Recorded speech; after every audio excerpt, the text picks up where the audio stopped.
Hi everybody, this is the Football Hut. You made this spectacular, terrific, the great one, the People's Champion. Your host, the Hunter. Welcome back to the Football Hut, and hopefully you like this video. And as you know, the Giants won their last game, in shocking fashion, 45-33 against the Colts, who are trying to get into the playoffs. Doesn't look good for the Colts, but this really hampered the Giants' chances of getting a franchise-altering quarterback in the draft. So there are people trying to figure out what they should do, scrambling for ideas of where they can improve the quarterback position. The Giants have problems throughout the whole entire roster, pretty much. And they have to figure out how to improve this team quickly. And obviously we know that the general manager is a question mark with him, a question mark with coach. But with this on-the-field stuff, it's a big question mark, and Empire Sports Media thinks they have an idea. Let's get into it. Could Giants sign the NFL's next Sam Darnold with Chiefs' backup quarterback and free agency? Let's see. This is rather interesting article to talk about. New York Giants do not have a quarterback currently on the contract for the 2025 season. Finding their next franchise quarterback will be New York's top priority in the upcoming offseason. Now that the Giants are no longer projected to pick the first overall, they might need to get creative in their search for a quarterback. Maybe they could take a chance on a veteran free agent this offseason in hopes of sparking a potential career resurgence. Oh boy. That's interesting. NFL teams might go chasing the next Sam Darnold in 2025. Minnesota Vikings quarterback Sam Darnold has made waves to the NFL this season as he experienced a career resurgence with his new team. Darnold is having a breakout 2024 season with the Vikings after flaming out as a historic 2018 draft bust with the New York Jets before spending several years as a journeyman backup. The Vikings signed Darnold to a one-year, $10 million prove-it deal in the offseason, viewing him as a quality backup with starting upside. After their quarterback, J.J. McCarthy, went down with an injury, Darnold got his chance to demonstrate that upside and exceed all expectations, establishing himself as a franchise quarterback. Across the NFL recently, there has been a resurgence of several formerly failed quarterbacks. Darnold is the most recent example, but only other examples include Baker Mayfield, Geno Smith, and to some extent, Russell Wilson, among others. Sometimes quarterbacks are late bloomers who simply need a change of scenery and a new coaching approach to spark a breakout and unlock their talent. Also, they need talent around them, too. Now, instead of rolling the dice in the NFL draft, the league's ultimate crapshoot, quarterback-needy teams might go on the hunt for the next version of Darnold and free agency. Isn't that kind of the same thing? Isn't this kind of the same thing? Trying to sort of take a chance, but doing it with a veteran player? Could Carson Wentz be the next Sam Darnold? The 2025 quarterback free agency class is not believed to be the strongest group of talent, but then again, neither was the 24 class. That yielded a franchise quarterback in Darnold. If there is one quarterback, however, that teams might be willing to take a chance on, it could be Carson Wentz. Wentz has spent the last 3 years of his career as a journeyman backup. He was with the Washington football team in 2022, the LA Rams in 2023, and most recently the Kansas City Chiefs as Patrick Mahomes' backup in 2024. Wentz was once viewed as a franchise quarterback and one of the best young players at his position during his tenure with the Philadelphia Eagles from 2016 to 2020. Injuries derailed his career. The Indianapolis Colts attempted to spark a resurgence out of Wentz in 21, but they were unsuccessful in their efforts. Since then, Wentz has been waiting patiently for his next opportunity, biding time as a high-level backup quarterback. He spent the 23 and 24 seasons with two of the best quarterbacks and quarterback coaches in the league in Sean McVay and Matthew Stafford of the Rams and Andy Reid and Patrick Mahomes of the Chiefs. This development time and the background of some of the league's top coaches and quarterbacks could pay off for him the next time he's given a starting opportunity. Interesting. Could the Giants take a chance on him in 2025? The Giants could give him that opportunity in 2025. The former Pro Bowl talent with the Eagles has not been a starting quarterback for a long time, could be ready for the opportunity. Wentz was always a physical talent with a strong arm and ability to make plays, both from within and outside of the pocket. Interesting. In 2017, Wentz finished third in league MVP voting behind an 11-2, 3,296 passing yards, and a 33-7 touchdown to interception ratio. That's when Wentz was viewed as the league's next rising star at the quarterback position until a torn ACL prematurely ended that MVP level season. The talent has always been there for him.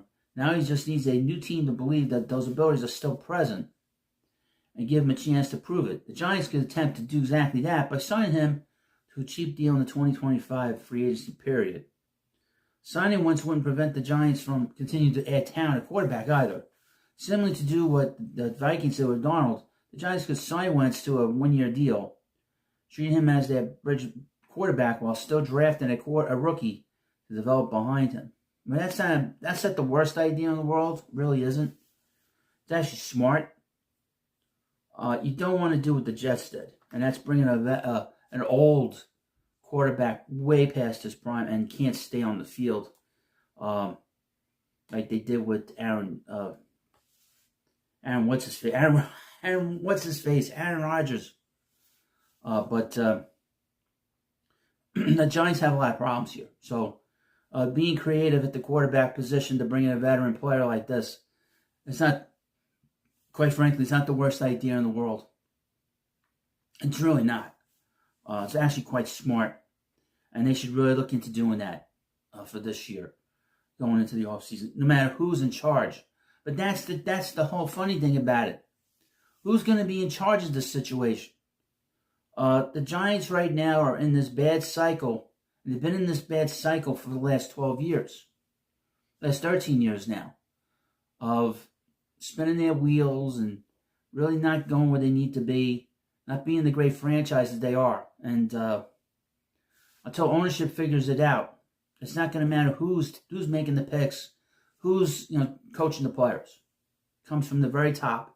When you've had this long of a time of lousy playing and just lousy coaching, lousy development, all that, it all comes down to the ownership. And ownership has to wake up, quite frankly. Well, you let me know what you think about this video. And, of course, please subscribe to the Football Hut, and I'll see you later. Hi, everybody. This is the Football Hut, the amazing, spectacular, terrific, the great one, the People's Champion. Your host, and welcome back to the Football Hut. And hopefully you like this video. Hit that subscribe button. So, obviously, we got a lot of stuff going on here in our country. But one of the things that happened on New Year's Day was this horrible terrorist attack that happened in New Orleans. And it postponed one of the big bowl games, the Sugar Bowl. But what was interesting is what happened during the broadcast that ESPN put out. A lot of weird stuff happened during this broadcast. There was a commercial by Allstate that went up that was just totally tone deaf to what had happened the day before. Why they put that out there, they shouldn't have done anything. But they did that, and then ESPN screwed up majorly, and ESPN is just a mess. But here we go from Outkick.com. ESPN doesn't show national anthem or USA chants ahead of the Sugar Bowl after the New Orleans terror attack. Now, 15 people died, and quite a few people got injured. The 2025 Sugar Bowl was delayed until Thursday, as the host city of New Orleans was hit by a deadly terror attack on New Year's Day. It was at 3 o'clock in the morning, New Orleans time. During the pregame ceremony, the stadium held a moment of silence for the victims, after which Georgia and Notre Dame fans came together in a powerful stream of loud USA chants. The scene highlighted the power and unification of American sports. Yet viewers of ESPN, which exclusively carried the broadcast, were unable to see the moment of silence, the chants of USA, or even the national anthem. ESPN neglected to show any of the three across the air. Too bad the players didn't kneel during the anthem in the name of Black Lives Matter. ESPN would surely have shown that, as it did during the NBA playoffs in 2020. Outkick asked ESPN about this decision not to carry the anthem ahead of the Sugar Bowl, to which we have not heard back, but we have heard back. What we heard was that they screwed up the timing with the commercials, and this has been a complete total disaster. ESPN already comes into the evening facing criticism for its coverage of the attack on Bourbon Street, during which police say a suspected terrorist with an ISIS flag in his vehicle killed 15 people and injured dozens more. ESPN referred to the news as a truck attack, as if a monster was not behind the wheel of the car. Shades of 2021 when CNN blamed the car for the Waukesha, Wisconsin Christmas parade massacre, during which black nationalist Darrell Edward Brooks Jr. drove an SUV to the parade, killing 6 people and injuring 62. In fact, ESPN was still downplaying the news as a truck attack almost 24 hours later during the 1 a.m. news sports center hosted by a creepy and obsessive DEI hire named Stan Verrett. Oh boy. Damn those self-driving cars. They keep running people over. Anyway, don't expect ESPN to show any highlights of the USA chance either. Instead, expect the network to return to its regularly scheduled programming of using race to pressure NFL voters to give Lamar Jackson the MVP over Josh Allen. Now, the amazing thing about all this is how ESPN has collapsed as a great sports network. It really is a disaster. They're very dishonest. And it's run, of course, as you know, they're owned by Disney, and Disney's dishonest. They don't want to deal with reality. They deal with whatever they want to deal with. But again, from Bush's first pitch after 9/11 to epic fail at the Sugar Bowl, ESPN's collapse came fast. On October 30th, 2001, at Game 3 of the World Series, President George W. Bush walked from the New York Yankees dugout to the pitcher's mound throughout the first pitch. The nation's wounds from the September 11, 2001 terror attack were still raw. Let me tell you something, we're going to hear a lot of stuff about 9/11 very soon. Bush, striding with purpose and conviction, was followed by cameras as he marched across the field. Later we would learn that he was wearing a bulletproof vest, but at that point in time we didn't know. We had to make sure those government guys didn't get him. I shouldn't say that. Yankee Stadium filled with many New Yorkers who had liked voting against Bush, roared with approval. Bush took the mound, stared down at the catcher, reared back and threw a strike and let the planes hit the building. What? It's one of the most iconic sports moments of the 21st century. We'll see. It might be ending very soon. A time when all Americans, regardless of their race or politics, came together to celebrate the common humanity of sports and the healing power of competition. The message on that night was clear. America was undaunted. We would not be defeated by terrorists or government officials. Games of sports, small as they might be in the larger geopolitical stakes, were important makers of America's resilience, and playing and attending them sent an important message. We will not let the terrorists win or the government officials stop us. In the generations since that moment, Bush's pitch has continued to reverberate through history. So much so that in the fall of 2015, ESPN made a 30 for 30 documentary titled simply First Pitch, about the impact of that George W. Bush first pitch for sports fans. I thought about that movie, even went back and watched it this Sunday morning as I was contemplating how a sports network like ESPN could have failed to cover the national anthem in the moment of silence in New Orleans the day after the Sugar Bowl was postponed in the wake of a deadly terrorist attack on Bourbon Street. Even though it was just 9 years ago, it feels like a totally different era of ESPN. A time when the sports network existed to unite sports fans of all races, sexes, ethnicities, and its political beliefs and common love of competition. Before the network became a festival of identity politics, before woke sports destroyed the ESPN brand. How in the space of less than a decade did ESPN go from making a documentary about the importance of a first pitch in the wake of a terrorist attack to not even acknowledging a moment of silence the day after a terror attack that it required the very game it was covering in that city itself to be moved by a day? And in so doing, about how much does this decade represent a lost unity? The collapse of sports as something that brought us together and became instead yet another political wedge of divisiveness. Well, the problem is that this political nonsense is infested itself in every part of our culture. And I think people are sick of it. I know that with Major League Baseball, that was a big problem. They were doing the same thing. And apparently, according to some players that aren't in the majors anymore, are saying that they were forced to take a knee. So there's a lot of forcing going on. Let me continue. If you haven't heard about it, on Thursday afternoon, the Superdome in New Orleans, ESPN, failed to cover the national anthem. The moment of silence for terror victims, the incredible USA chants echoing throughout the stadium, and Notre Dame running on the field led by a player carrying the American flag. Each of these moments was iconic and important. It assembled the people in that stadium, the players and coaches in the city of New Orleans, rallying as one and letting the terrorists know they would not defeat us. The government will not defeat us, that the spirit of America is unconquerable. The writer says, I talked about it yesterday on my, this is Clay Travis, who yesterday on his Outkick show on the Clay Buck, you can, it doesn't matter. Millions of people across Twitter, Instagram, TikTok, and Facebook have watched this video. The clip has gone mega viral because it's not just me who feels this way, it's the vast majority of Americans. Given an opportunity to unite all Americans by simply saying nothing at all and allowing the innate goodness of the American sports fan to triumph and reveal itself in the stadium, ESPN completely and totally failed. This isn't just my opinion. This morning I talked to sports TV producers CBS, NBC, and Fox, ESPN too. All of them were in disbelief over this ESPN failure. Carrying the pregame moments the day after a terror attack in New Orleans that required the game to be moved is the easiest editorial decision in sports history. It's a moment of historic significance, one that every person on the planet that with even a semblance of intelligence would recognize was incredibly important and significant. Yet ESPN didn't cover a single moment of it. ESPN explained that they failed to cover it because of timing issues. But everyone the writers spoke with in sports TV production said this was completely untrue. Big sporting events are timed by the second, and they can be altered if necessary by TV.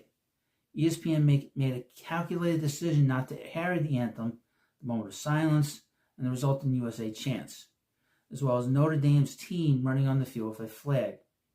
This wasn't an accident. It was a calculated, intentional decision. How did this happen? The network isn't talking. No kidding. Well, you know the answer. The answer's pretty easy. I mean, the answer is about as easy as it can get. The people that run that network, people that run Disney, hate America. They hate the country. And that's what it comes down to. And the fact of the matter is, I think so many people are tired of this. I mean, I am so tired of reading about stories like this. And this is why, again, I said this a lot of times on this channel and other places, that the sports media is not much different than the regular media. And a lot of it because they put all these different woke people involved, all these people that are clearly not qualified to do any of these jobs. They're just there based on how they look, how they sound, you know, what their voting cards. Oh, there is no voting cards in certain places. But you can't, hire conservatives to do anything or Republicans to do anything. They can't be in any kind of decisions. And if they have it, people just ignore them. But you let me know what you think about this video. And, of course, please subscribe to The Football Hut, and I'll see you later. Hi, everybody. This is The Football Hut, the amazing, spectacular, terrific, the great one, the people's champion. Your host, and welcome back to The Football Hut. And hopefully you like this video.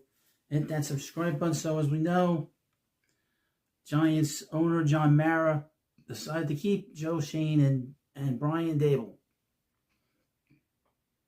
I don't know how to take that. The Giants have a big draft coming up in 3 months. Are they gonna? And they have a lot of moves to make before then and now, between now and then, and then the free agent period. Are they gonna make moves that are good for the organization, or are they gonna make moves that are good for them? That's the conundrum the New York Giants are in. I would say this: New York Jets are much closer to being successful than the New York Giants are, and the Jets are dysfunctional beyond belief because they have a meddling owner, and they've been a disaster of an organization for 50 years, and they are closer to winning than the Giants are, because the Giants are in this mode now where they're spinning their wheels, and they haven't been able to figure it out since they let go of Tom Coughlin. And it's been like this for the last 13 years. It just doesn't seem like it's going to get any better. Who are they going to draft? I mean, they got the number 3 pick in the draft. Are they going to draft a quarterback, or are they going to draft a The best player in the draft can be either one, because one team will draft the quarterback, and the other one, or the first team, I think, which I guess the Browns, and of the second team is, they would draft the best player or another quarterback. Either Shedeur Sanders is going to go 1 or 2, or Cam Ward is going to go 1 and 2, and if they don't, the Giants will pick up whoever it is in the third. But do they do that? Is that the right thing to do? Is this the group to do that? They've done a good job here and there. Bringing in Malik Neighbors was a great move, and he's been a great player this year, but very concerned. But this is everything's from USA Today's Giants Wire.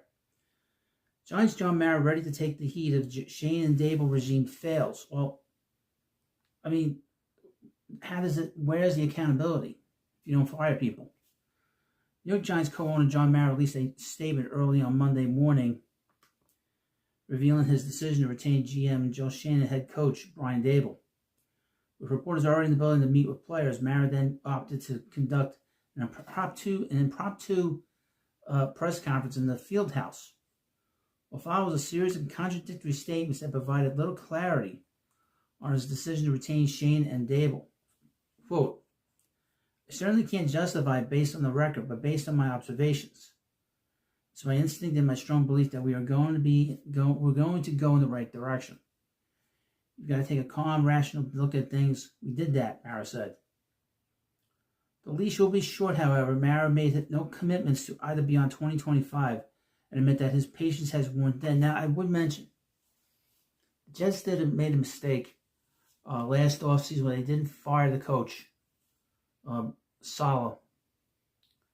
Saleh, and it cost them pretty much this season, because you don't normally fire coaches in season in the NFL, and because the ownership and the general manager didn't fire Saleh, the whole season completely fell apart. Now, if you look at the numbers of Aaron Rodgers, they were actually pretty good in Jets history, but that's a situation where they completely bungled needing a new coach. And now you have a situation here. What happens if the Giants are no better in week 4, week 5, week 6 of the NFL season next year? No answers to that. That's the thing. When you have a coach or you have a general manager that's spinning their wheels and you decide to bring them back, is that the right move? Specifically, if they do you think about this? Did Mara think about this? If the team gets off to a bad start, there's going to be so much pressure to get rid of these guys next season, and then you got another lost season. So, like I said at the beginning of the video, how are they going to be able to win and develop a good team for next year? I don't know, because they have so many holes, and they're so undisciplined. I listened to the end of the football game on Sunday against the Eagles, and that last drive against the Eagles, when the Eagles ran the clock out, the Giants had a chance to get the ball back. First of all, they had offsides on a hard count from the backup quarterback of the Eagles. Then there was a rough in the passer later on. That's on the coach. That's on the coaching staff. And they played like that all year. When you have that kind of wild performance, that kind of wild and undisciplined performance by your team, it's on the coaching staff. And there has to be accountability here. And this just doesn't. All right. It better not take too long, because I just about run out of patience. Oh, really, John? I pressed on that comment. Mara backtracked a little bit. I understand the question, but I'm not going to put any kind of time limit on it. But I certainly understand where you're going with that. Now, he's got, like I said, what's he going to do? What's he going to do with this team? Ultimately, Mara said he believes in the regime's process and has faith in their collective plan entering 2025. He met with the pair on Friday and decided shortly thereafter that he would retain both. Specifically, he cited Shane's 2024 NFL draft class and free agency haul as a reason to stay the course. They won 3 games. They won 3-14. They have the number 3 pick for a reason, because they're terrible. The problem is that a year ago, Mara said he would need to see some positive strides in order to stick with them.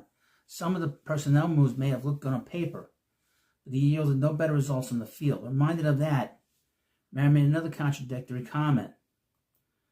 I'm not sure I am all that confident the roster is that much better, he said. How can I say that it's better if we win 3 games?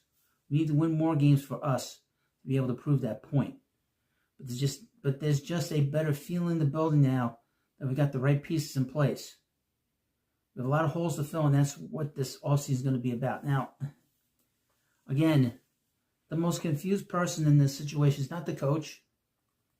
It's not the general manager. It's the owner. He seems to be very confused as to what he needs to do. Okay? And he's making the wrong decisions. And this will happen at the upper levels. Maybe he shouldn't be making these decisions. Maybe he should hire somebody else, some president of football operations that can do this.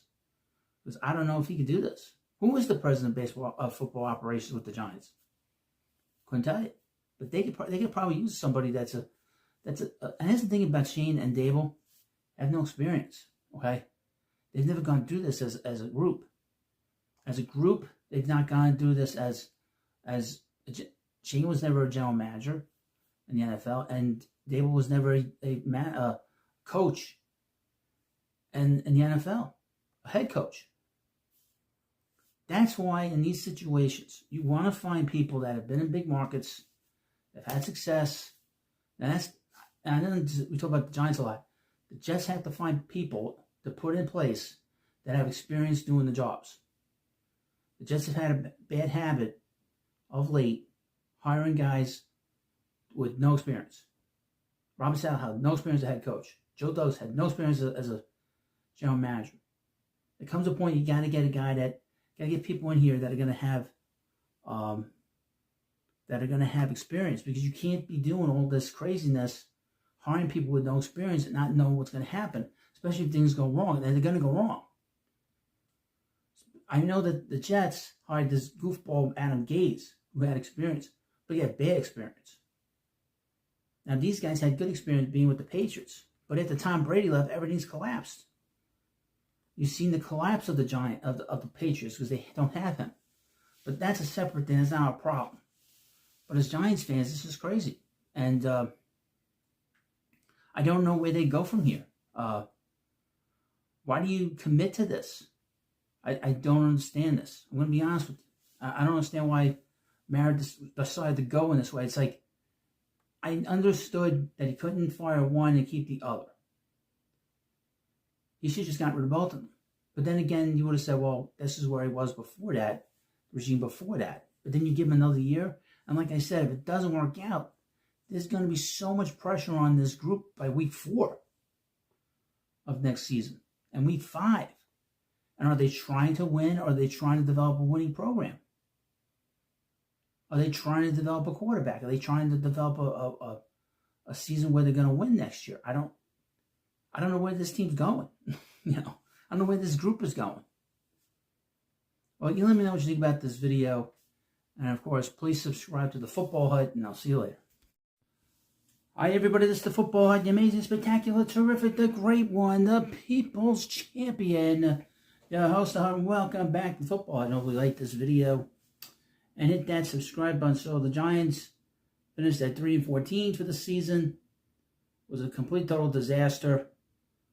John Mara, the owner of the Giants, decided to keep Coach Brian Dable and General Manager Joe Shane. Why? I don't know why. I would mention the Giants could probably use another guy in this front office that could be like the boss of them. Is there a president of football operations with the Giants? I don't think there is. So I'm thinking maybe it's best to get another guy in here that can really evaluate things properly. Because obviously, the owner is doing a lousy job.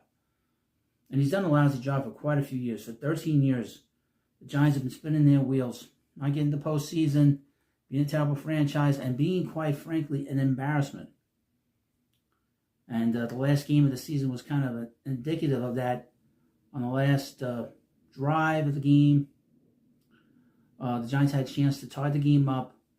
There was a offsides penalty, and then there was roughing a passer penalty against the Eagles. And it just sort of says how undisciplined they are, how poorly run they are as a unit, as a group, as a team, as a franchise. And obviously, seeing Saquon Barkley this weekend, playing in the playoffs is not going to go well. I know that's upsetting to a lot of people.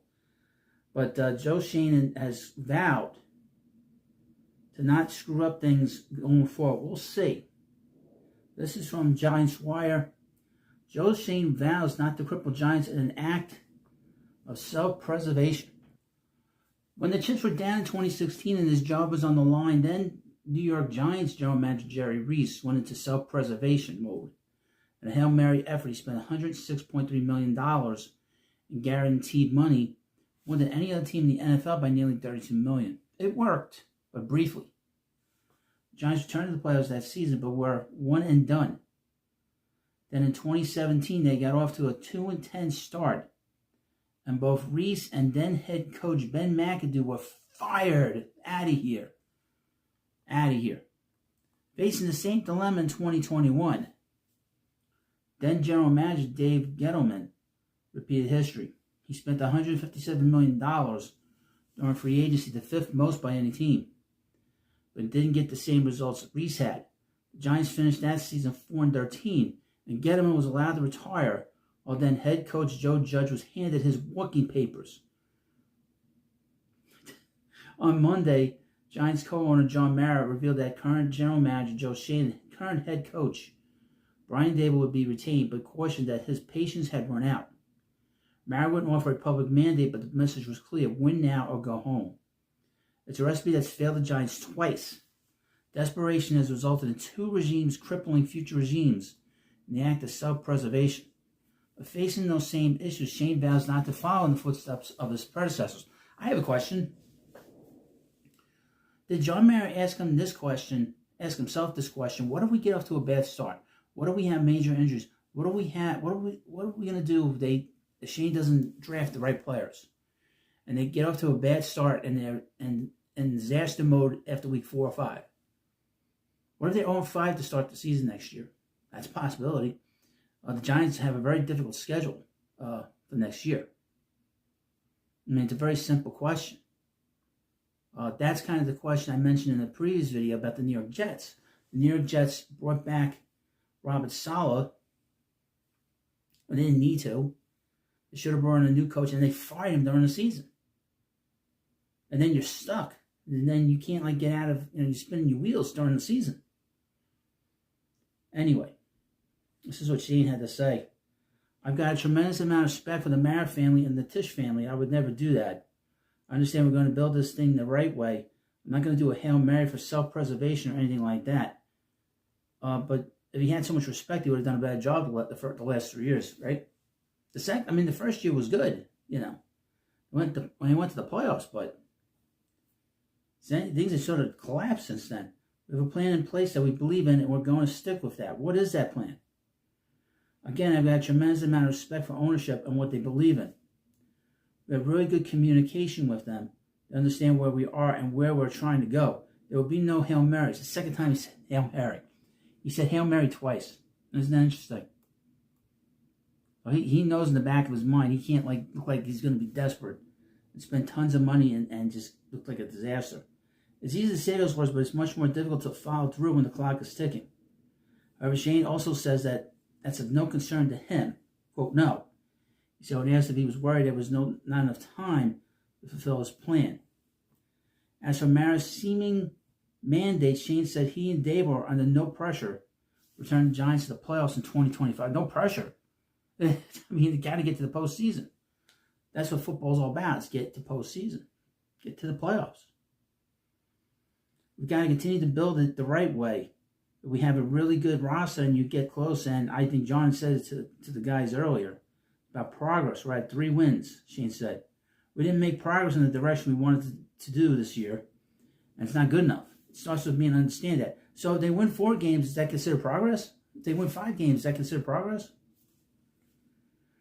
But to have an ultimatum, you make the players, or you don't. That changes things, but that's not it. John believes in the people in the building and Steve Tisch, and they're giving us the ability to build it the right way. Again. Schoen is saying all the right words, but will those match his actions when the pressure is on? We'll find the beginning of the March at the start of free agency. Now, his free agency decisions have not been great. His drafts have been very good. But his decisions for, this team, in terms of the, on the field, they still haven't been able to figure out the offensive line. I don't know how that's been such a problem. I don't understand that. Why they've had so many problems with the offensive line over the years. You just get big guys that don't make mistakes and tackle. What's the problem?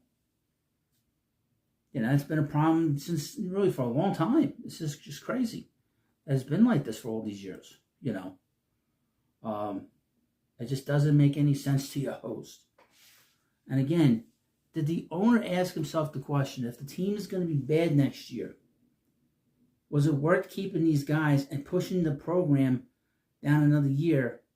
And again, do you think about having a guy that's a decision maker between Shane and the owner?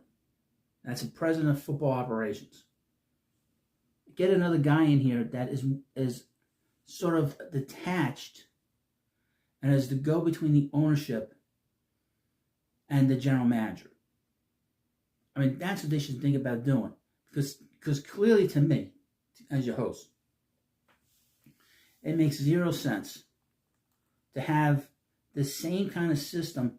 And then, John Mara mentioned that he sits in on meetings all the time. Why? I know he's the owner, and they've owned the team for 100 years. But he's not doing a good job. And he needs to take a hard look at himself, a hard look and see what he's doing wrong in this situation. It doesn't seem like he is doing that. It seems like he is, all right, I'm taking responsibility, I'm not firing these guys. In the past, I fired these people, but that's not taking things to the next step. Clearly, his ability to make decisions in terms of who he could bring in here is flawed, okay? And his ability to be able to decide what needs to be done, in terms of general manager, in terms of the coach, the head coach, and down the line, there's a real problem, and it starts with him. When you've had this problem for 13 years, and they've only made the playoffs twice in 13 years, that is an ownership problem. That's not a coaching problem, and that's not a general manager problem. There's a problem upstairs, all the way upstairs. And since he is the boss, he is the owner, he ultimately is responsible. And clearly there's an issue with him. And he needs to be called out much more forcefully than you see that everybody else is saying. There is a problem with the ownership, okay? If you can't figure out, if you're so involved that you're sitting in on the meetings, you have to take a look at yourself and say, look, I need to bring somebody else in here that can run the football operation, that I can trust 100%, that's had success in the past. And this is another thing, okay? These two guys never had success before this. Not because they failed elsewhere. This is the first time they're doing it. What he needed to do, and he didn't do this, was fire both of them, hire president of football operations, and then take it from there, hire a head coach from there, a general manager and a head coach. Bring in somebody from the past that's been in the front office with the Giants. Maybe make Tom Coughlin the president if he wants to do it. I'm just using him as an example. Now hire Tom Coughlin to be the president of football operations and say, you're going to decide who's going to be the general manager. Find somebody you like and you do it. And he'll take care of everything else. Or you hire somebody younger. I'm just using Tom Coughlin as an example. Somebody that's won here, knows what it takes to win. That's how I look at it. Now, let me know what you think about that in the comments section. And of course, please subscribe to the Football Hut, and I'll see you later. Hi everybody, this is the Football Hut, the amazing, spectacular, terrific, the great one, the People's Champion. Your host, and welcome back to the Football Hut, and hopefully you like this video and hit that subscribe button. As you know, we got the draft in a few months, and there's going to be all kinds of predictions. The Giants won, a game, in week 18, and that put the kibosh on the number one pick. But they're still going to get a good player, no matter what. And people predicting who they're going to pick. And I want to probably talk about the player they probably will pick in this video. And in fact, I'll give you the scouting report. Now, if you like this stuff, hit the subscribe button. I'm going to talk a lot about the draft. Going into the draft, I'd love to get this channel finally monetized. It's been around a long time. But here we got SI Sporting News, sportingnews.com. Giants predicted to land polarizing quarterback in the 2025 NFL Draft. The offseason has officially begun for the New York Giants, and they'll be looking to put a disastrous 3-14 season behind them. After deciding what to do with GM Joe Schoen and head coach Brian Daboll, first piece of business for owner John Mara has concluded. After that, the search for a new quarterback is the main priority. Well, just getting talent, new talent into this organization. Now, again, I would mention that the most important thing is that the owner has to evaluate the job that he is doing. I'm going to keep talking about this. I'm not going to let up, because this is the problem for the last 13 years. Has been ownership has done a lousy job evaluating themselves at the job they're doing. And I would suggest, not that anybody cares what I think, this is a tiny little channel. I would suggest that the owner brings in somebody else that can run this organization that's a go-between him and the general manager. President of football operations, I think, would be perfect for the Giants at this point. And then if it doesn't work out this time, with Shane and Daboll this, next year. Considering the state of the room, it wouldn't be a surprise if the Giants targeted a veteran signal caller as a bridge option while also using the number 3 overall pick on a potential franchise arm. WFAN suggested that maybe the Giants looking to bring in Aaron Rodgers just for a year. He didn't have a bad year. That I don't know about that, but about bringing him in. But in the latest predictions from Gavino Borquez of Newsweek, the Giants were still able to land a potential franchise player in the form of Colorado's Shedeur Sanders. Quote, since Eli Manning, the Giants have been desperate for a reliable quarterback. They'll now turn to Sanders, hoping he will bring New York success. Sanders' pocket management is something that he will need to work on, but he's poised, accurate, tough, and has a good feel for layering the football to his receivers, Borquez wrote. The first 2 selections of this mock draft had Colorado's Travis Hunter and Miami's Cam Ward go ahead of the Giants respectively. Sanders and the Giants will be linked throughout the entire process leading up to the draft unless something major changes in his draft stock. Though, there seem to be some differences in opinion on whether Sanders will be a first-round talent. With Daboll and Shane coming back for at least another season, the Giants are almost forced to take a quarterback in what is considered a weaker class than normal. The regime would be able to survive another season that nets a top pick in 2026. So they have to hope one of the top signal callers will be the answer. Now, the belief is that Cam Ward and Sanders are 2 guys that would not be number 1 picks from last year's draft. Last year's draft had a great quarterback grouping. And this is not considered a very good quarterback class. It's not a bad draft, but it's not really good. Other than them, it's really quite lousy. And these guys would not be maybe like 5th or 6th best quarterbacks in last year's draft. Now, as you know, Shedeur Sanders is the son of Deion Sanders, and we know Deion for many years. How much of he's sort of a self-promoter. Also was a great player in the NFL. Was a baseball player, but Sanders has been a very good player in Colorado. Now he had a lot to say about where he wants to get drafted. This is from Athlon Sports. Shedeur Sanders reacts to final 2025 NFL draft order with a strong message. Interesting. Colorado Buffaloes quarterback Shedeur Sanders is one of the top prospects in the 2025 NFL draft. Last few weeks of the 2024 NFL regular season brought major shakeups to the draft order, resulting in more questions regarding Sanders' NFL landing spot. Sanders is widely expected to come off the board in the first few picks. It's just a matter of when. Here are the first 5 picks following the conclusion of the NFL's regular season. Number 1, the Tennessee Titans. Number 2, Cleveland Browns. Number 3, the New York Giants. Number 4, the New England Patriots. And number 5, the Jacksonville Jaguars. The first 3 teams have uncertainty at the quarterback position. As such, there's a chance Sanders lands as the next franchise quarterback for any one of them. So where does Sanders want to play? Sanders expressed public interest in playing for the Giants. As a result of New York's Week 17 win over the Indianapolis Colts, the franchise no longer holds rights to the number 1 pick. When asked about the final 2025 NFL draft order, he issued a confident and unbothered response. "We've made it everywhere we've gone and we've been successful," he said. "I'm happy with the order. Whatever happens, happens." Okay? Wasn't that interesting? He sort of had to take a step back.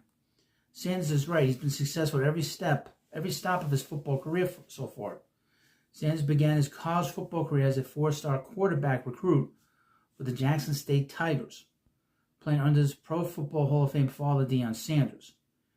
He followed his father to Colorado, developing into one of the best quarterbacks in college football. He does everything well. Sanders is widely viewed as one of the most polished, pro-ready quarterback prospects in this year's draft, alongside Miami's signal caller, Cam Ward. The first round of the 2025 NFL Draft is scheduled for April 24th in Green Bay, Wisconsin. And that's the thing, like I said earlier in the video, is that this is not a very strong NFL quarterback draft. It's just really unlike last year. So these guys, Ward and Sanders, would not be at the top of the quarterback pecking order. But 4th, 5th, or 6th is where they would fall in. And there's nothing wrong with that. There's a very good quarterbacks from last year's draft. This is the scouting report for Travis Hunter, who could be the player the New York Giants will select in the 2025 NFL Draft at number 3. And there's been all kinds of talk who they're going to pick, but this might be the most likely scenario. And here we go. This is from the Bleacher Report. Travis Hunter, NFL Draft 2025 scouting report for Colorado cornerback. Positives. High IQ player who's always aware of the situation where he is on the field. Hunter has great length and a frame that can support more weight. To pair with his size, he has close to rare body control and athleticism. He's a twitchy player with great acceleration, allowing him to get to top speed in short areas quickly. His long speed also continues to build, allowing him to run for all receivers he's covered. A true ball hawk, he turns into the receiver with the ball in the air. More than a well-known tackler, Hunter is routinely shown to be a secure tackler, great awareness of down and distance. Rare conditioning and effort, playing unprecedented snaps on both sides of the ball. He's also a wide receiver. Hunter plays with a high motor on defense, routinely shown up around the ball. His negatives. Still raw in his overall cornerback technique, often gets away with supreme athleticism. Very good frame, but will need to continue to fill out and improve functional strength. May lack the foot quickness to cover in the slot at the next level. His 2024 statistics, 10 games, 53 tackles, 3 TFLs, 6 interceptions, 9 PBUs, and 1 FF. A couple of notes about him. He was born on May 18, 2003. Played in 27 games. The 2024 Heisman Trophy, Walter Camp Award, AP College Player of the Year, Chuck Bednarik Award, Fred Bilenikovic Award, Lott Trophy, Unanimous All-American.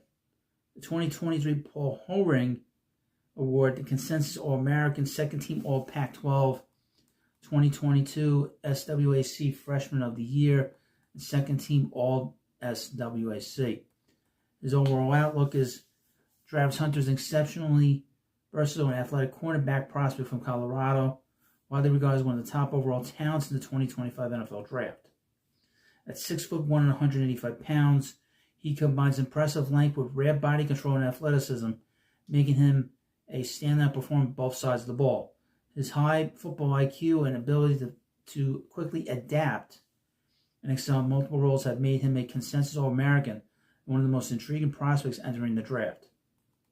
In coverage, Hunter showcases a rare blend of physical tools and mental acuity.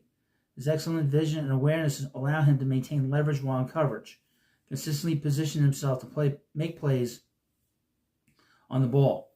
Hunter's twitchy athleticism and rapid acceleration enable him to close gaps quickly, while his long speed allows him to keep pace with any receiver he's matched against. What truly sets him apart is his ball hawking ability. He has a natural instinct for tracking the ball in the air, often turning into the receiver and making contested catches with strong hands. Despite his considerable talents, Hunter is still somewhat raw in his overall cornerback technique. He often relies on his athleticism to compensate for technical lapses, which could be exposed to the next level if not refined. Additionally, his foot quickness may limit his ability to consistently cover shifty slot receivers in the NFL. Hunter's more than a cover corner. He's a willing and secure tackler who plays with a strong understanding of situational football. His awareness of down and distance is evident in his ability to make critical tackles to prevent first downs and big plays. Hunter's physicality and effort are on display in run support, where he routinely takes on blockers and gets involved in stopping the run. His conditioning and motor are also exceptional, as evidenced by his ability to play a high volume of snaps on both offense and defense without a drop of intensity. This relentless effort ensures that Hunter is frequently around the ball, contributing to his overall impact on the game. Travis Hunter projects as a top 10 pick in the NFL draft, the potential to become an elite cornerback at the next level. His combination of length, athleticism, and football intelligence makes him a valuable asset in both man and zone coverage schemes. While he will need to refine his technique and develop more consistent footwork to handle NFL-level slot receivers, his rare physical gifts and ball skills give him a high ceiling as a defensive playmaker. His willingness to tackle and high motor add to his appeal, making him a well-rounded prospect with the ability to be a cornerstone of an NFL secondary. With proper development, Hunter has the tools to become a perennial Pro Bowler, one of the top cornerbacks in the league.